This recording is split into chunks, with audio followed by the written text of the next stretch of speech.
Friends, today is 27 दिसंबर। अभी लगभग मतलब 3 से 4 दिन ही है। अगर आज का दिन भी मैं गिनूँ तो 27, 28, 29, 30, 31 मतलब 4 से 5 दिन गिन के चलो। आज का दिन तो वैसे आपको मालूम है शुरुआत होगी, मतलब समाप्ति गिनो आप। अभी दिन पूरा बाकी है, लेकिन फिर भी बोलना चाहूँगा तो 4 दिन बचे हैं, ये मंथ पूरा हो जाएगा। क्रिसमस भी निकल गया है और ये 4-5 दिन भी निकल जाएंगे। अभी हमको यही सिग्नल मिल रहा है जो मैं स्टडी कर रहा हूँ कि इंडिया के अंदर पिछले टाइम के अंदर कुछ दिनों में एफआईआई ने 1 लाख करोड़ से ज़्यादा का सेलिंग किया है। ये मैं जो पढ़ के बता रहा हूँ, कहाँ कहाँ से पढ़ा है वो मैं बताना चाहूँगा। आप रूटर्स पढ़ सकते हैं, उसके बाद में मिंट पढ़ सकते हैं, चाइना डेली पढ़ सकते हैं और आरटी, इसमें मैंने आर्टिकल भी पढ़े हैं और कुछ सुना भी है। तो मैं आपको यही बोलना चाहूँगा, इसके अंदर 1 लाख करोड़ से भी ज़्यादा का सेलिंग प्रेशर हुआ। लेकिन अभी फ़िलहाल जो यंगस्टर है, डेमोग्राफिक जो इंडिया का है, वो और retailers are very active on our Indian market. Therefore our जिसको बोलना चाहिए कि fundamental are still very strong. लेकिन एफआईआई बहुत चालाकी से अपना काम करती है। उसके मद्देनज़र हमको थोड़ा अलर्ट होकर के थोड़ा मतलब पूरी तैयारी के साथ में अगर मार्केट में जाएंगे तो हमको प्रॉफिट के चांस बढ़ जाएंगे और हम जो नुकसान है उससे बच सकेंगे। तो मैं आपको यही बोलना चाहता हूँ, अभी फंडामेंटल स्ट्रांग है, लेकिन अभी भी दिसंबर का माहौल का जो पूरे मीडिया में और सब जगह डिस्कस होता है और जो पुराने जो हमारे एक्सपीरियंस है, अनुभव, उसके हिसाब से लोग बाग ज़्यादातर अभी भी कॉशियस रहेंगे और सेल करेंगे और शॉर्ट करेंगे। तो ऐसा हमको नहीं करना है, क्योंकि स्टॉक स्पेसिफिक शेयर और सेक्टर चलने ही वाले हैं, क्योंकि बहुत फंड म्यूचुअल फंड में आ रहा है हमारा। तो अभी प्रॉब्लम की बारे में अभी मैं बात नहीं कर रहा हूँ, वो एक अलग मैटर है, उस पर एक अलग वीडियो बनाया जा सकता है। अभी हमारा फोकस चिड़िया की आंख के ऊपर है, बर्ड्स आई। तो मैं आपको ये बोलूँगा अभी जो माहौल है उसके अंदर कौन कौन से सेक्टर चल सकते हैं आज की तारीख के अंदर। तो मैं आपको बोलूँगा आपको वेट एंड वॉच करना, और आपको चांस देगा नीचे का। तो अगर 1-1.5 घंटे बाद में मार्केट नीचे लाता है, क्योंकि ओमिक्रॉन का मैटर बढ़ते जा रहा है, ये ज़्यादा सीरियस नहीं है, लेकिन उसको लेकर के जो एहतियात बढ़ती जा रही है वो बात तो सही है, लेकिन जब तक हमारे में इंडिविजुअल के अंदर अवेयरनेस नहीं आएगी इसको कंट्रोल करना मुश्किल है। और गवर्नमेंट अपना काम कर ही रही है, उसमें कोई दो राय नहीं है, लेकिन इसके तहत वो मार्केट को नीचे लाएंगे तब आपको बाय करना है, मैं ये बोल रहा हूँ। और अगर ऐसा हो तो ज़्यादा ऐसा लगता हो रिस्क जैसा, तो स्लैब वाइज बाय करें। और अगर आइडल मनी है तो आप 6-8 महीने के लिए बाय कर सकते हैं, उसमें आपको इमीडिएट रिटर्न मिल सकता है। तो मैं आपको ये बोलूँगा कौन कौन से उसके अंदर सेक्टर। सबसे पहले टेक्सटाइल, उसके अंदर मैं आपको 2 नाम देना चाहूँगा। वर्धमान टेक्सटाइल आपको बाय करना है, और रेमंड्स बहुत ही अच्छे हैं। और भी टेक्सटाइल की कंपनी आप निकाल सकते हैं, कोई इशू नहीं है, लेकिन आपको उसका पूरा स्टडी करने के बाद में ही आपको बाय करना है। उसके बाद में मैं आपको बोलना चाहूँगा जो इंफ्रास्ट्रक्चर की कंपनी जैसे एल हो गया, फिर मैं सबसे पहले प्रीफर एल को ही दूंगा। उसके बाद में आपको बोलूँगा मैं भारत फॉर्ज, उसके बाद में Escorts, Tube investment, Linde India, ये सभी मेरी जो एवरग्रीन है वो तो रहने वाली ही है। और सॉफ्टवेयर बहुत पॉजिटिव है, रेलवे बहुत पॉजिटिव है। अब ये सब बातों को छोड़ते हुए मैंने स्क्रिप्ट दे रखी है पहले, अब मैं आपको आता हूँ जो मेन पॉइंट है अभी आज के मार्केट के लिए और आने वाले टाइम के लिए। मैंने आपको 4 दिन पहले ये दिया था कि हमारा मार्केट जब क्रैश हुआ था, मैंने यही बोला था कि चाइना के अंदर लैंडिंग रेट घटाया है, वो हमारे लिए बूस्टर का काम करेगा पूरे विश्व के मार्केट के लिए। और उसके बाद में अगर आपने देखा होगा तो मार्केट बाउंस बैक मारा है जोरदार और कंटिन्यू चल रहा है। तो कहने का मतलब ऐसा है, सॉरी, तो उसमें कहने का मतलब मेरा इतना ही है। आज वापस चाइना डेली के अंदर एक आर्टिकल आया है जो कि बैंक के बहुत बड़े एक्सपर्ट्स हैं और बैंक से और उनकी जो इकोनॉमी है उससे रिलेटेड पर्सन का ही आर्टिकल है, वो उसी लाइन के अंदर बोल रहे हैं। और क्या बोल रहे हैं वो वर्ड टू वर्ड मैं आपसे शेयर करूंगा, उसके बाद में मैं डिस्कस करता हूँ।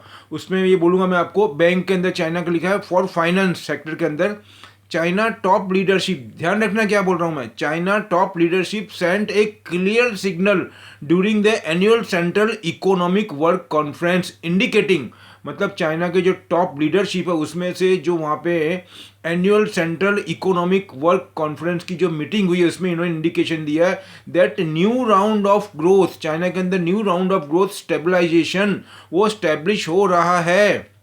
और चाइना तो मैंने आपको बोला हुआ किसी हालत में उसकी इकोनॉमी को डिरेल नहीं होने देगा। उसके बाद में स्टेबलाइजेशन पॉलिसीज इज कमिंग, मतलब बोल रहे हैं वो आने वाली है। फिर monetary policy is easing and physical policy is turning proactive supporting a soft landing virtuous cycle of new infrastructure, new energy and technological innovation while the correcting one size first all pro practices। मतलब ये बोलना चाहते हैं कि उनके top leader के अंदर उनकी जो इकोनॉमी है उसमें स्टेब्लिशमेंट दिख रहा है और उनकी जो गवर्नमेंट है वो आने वाले टाइम पे जो उनकी पॉलिसीज है उसके अंदर लैंडिंग रेट और घटाएगी या घटाने को कंटिन्यू ही रखेगी। इसकी बदौलत वहाँ पे इंफ्रास्ट्रक्चर, रियल एस्टेट, एजुकेशन और मैं आपको बोलूँगा इन सबको और रिटेलर को, इन सबको बहुत अच्छा सपोर्ट मिलेगा। तो यही सेक्टर हमारे यहाँ पे भी पॉजिटिव हो जाते हैं। कौन कौन से? रियल एस्टेट, उसके बाद में इंफ्रास्ट्रक्चर, एजुकेशन, इन सब क्षेत्र के अंदर बहुत अच्छा मतलब बेनिफिट मिलेगा। और फाइनेंस भी, क्योंकि इजी लैंडिंग होगा तो बैंकों को सबसे ज़्यादा बेनिफिट मिलेगा। और अभी आप देखेंगे तो काफ़ी बैंकों ने इंडिया के अंदर मैं बात करूं तो बहुत चालाकी से जो मिनिमम सेविंग अकाउंट में है, ये मेरा फ्राइडे का एक्सपीरियंस है। मैं फ्राइडे को बैंक में गया था, ICICI बैंक में। आपको मैं बता देता हूँ, न्यू CG रोड के ऊपर उसमें जो मिनिमम अमाउंट है वो 25,000 बोला है। आप सोचिए किस तरीके की पॉलिसी हमारे यहाँ पे RBI डिलीवर कर रही है। जो पहले 10,000 था उसको 25,000 25,000 कर दिया है। फिर मैंने एक्सिस बैंक में भी इंक्वायरी करी, वहाँ पे अभी 10,000 ही बोल रहे हैं, लेकिन बाद में क्या होगा वी डोंट नो। कहने का मतलब अगर सेविंग में आप 25,000 मिनिमम बैलेंस रखेंगे और वो आपको 1 मंथ में एवरेज के हिसाब से मेंटेन करना है, अदरवाइज उसके ऊपर जो भी उनकी कंडीशन, पेनल्टीज है या इंटरेस्ट है वो इम्पोज हो जाएगा, उसके ऊपर लागू हो जाएगा। अब इससे आप बैंकों की इनकम समझिए, करोड्स ऑफ अकाउंट्स है, उसमें मिनिमम इतना बैलेंस रखेंगे, मतलब उनके पास में आइडल बेनिफिट मतलब आइडल बैलेंस कितना हुआ और उससे वो आम जनता से या बिजनेसमैन से या छोटे बिजनेसमैन से किस तरीके से रेट लेते हैं, इंटरेस्ट लेते हैं। तो ये सबके ऊपर आवाज़ उठानी पड़ेगी, ये गलत है, मैं ये बोलता हूँ। तो मैं इतना ही बोलूँगा, ये एक अलग मैटर है। इसके ऊपर आपका क्या कमेंट है, क्या रिएक्शन है, आप मुझे कमेंट में भेजिए। It is not a easy, ये कॉमन मैन के लिए आज की तारीख में जॉब नहीं है।